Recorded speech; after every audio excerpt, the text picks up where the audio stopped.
All right, let's try a couple more finding inverse problems. So we've got f of x equals the square root of x plus 4. So let's write that. Y equals the square root of x plus 4. Next, because we're trying to find the inverse, we switch x and y. There we go. So x equals the square root of y plus 4, which you could also write as x equals y plus 4 to the 1/2 power. Either way, it doesn't matter. We can see that if we want to solve for y, that we're going to square both sides. I'm going to square both sides here, or you could, you do it like this. You can kind of take it the reciprocal power, 2 over 1 is the same thing. These are just two ways of doing the same thing. So we're going to get x squared equals square root of y plus, square root of y plus 4 squared equals y plus 4. Same thing over here. And then we just subtract 4 from both sides. So y equals 4, subtract 4, x squared minus 4. Right? Y equals x squared minus 4. So let's go ahead and write that. F inverse is x squared minus 4. Next, the domain. The domain is more interesting in this problem. Right? The domain, remember, square roots are one of the problems we can have with our domain. You cannot have a negative number in our domain. So what is the smallest number you can have? Well, the smallest number you can have for x is what's going to make this 0. So we want x plus 4 to be greater than or equal to 0. Subtract 4 from both sides. Okay, x must be greater than or equal to negative 4.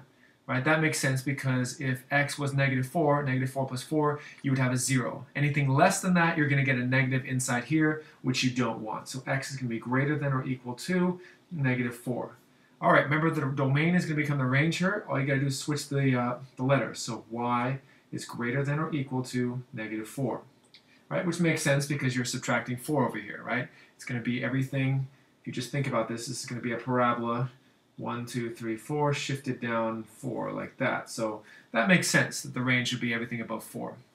Our range, our y values. So remember, square roots look something like this.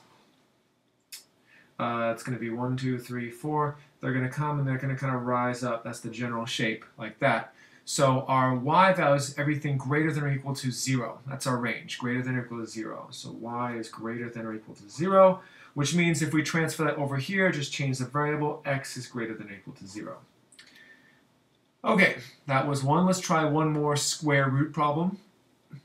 So f of x equals negative square root of x, which just for visual sake, our original function, instead of going off like this way, it's going to be reflected over the x-axis, so it's going to kind of look like this.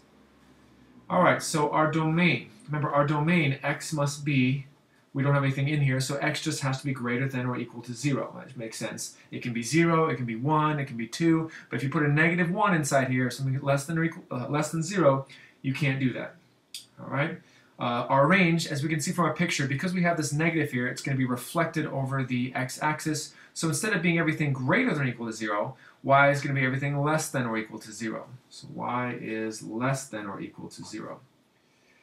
All right, let's go ahead and find our inverse before we get too far into this domain and range stuff. So y equals negative square root of x. So we switch x and y. So x equals negative square root of y. Now we just go ahead and solve. Remember, before we do anything with this root, we're going to get rid of this negative. So we let's divide by negative 1. So negative x equals, that becomes the square root of y.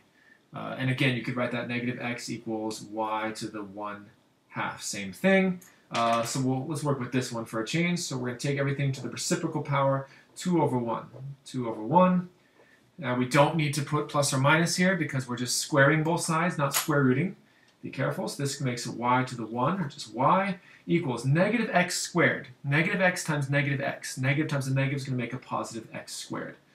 So we're going to get y equals x squared. All right, that is our f inverse, but it's a little bit interesting now.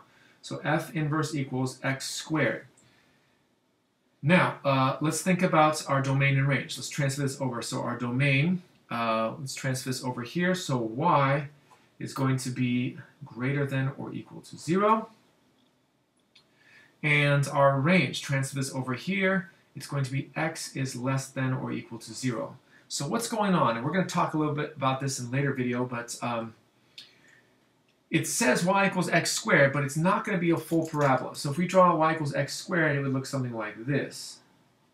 Right? That's not the same. That's not a reflection of this. What's going on is that we're limiting our domain so that x is everything less than. That's only this part right here. It's only this part right here that is in our domain. So this part is actually not inside of our domain. And we'll get into that a little bit later. But to finish up, let's answer the question, is f inverse a function? Going back to number 3, I see no plus or minus here, so yes, it's a function. And looking at number 4, again, there's no plus or minus here, so one input goes to one output. So yes, this is a function.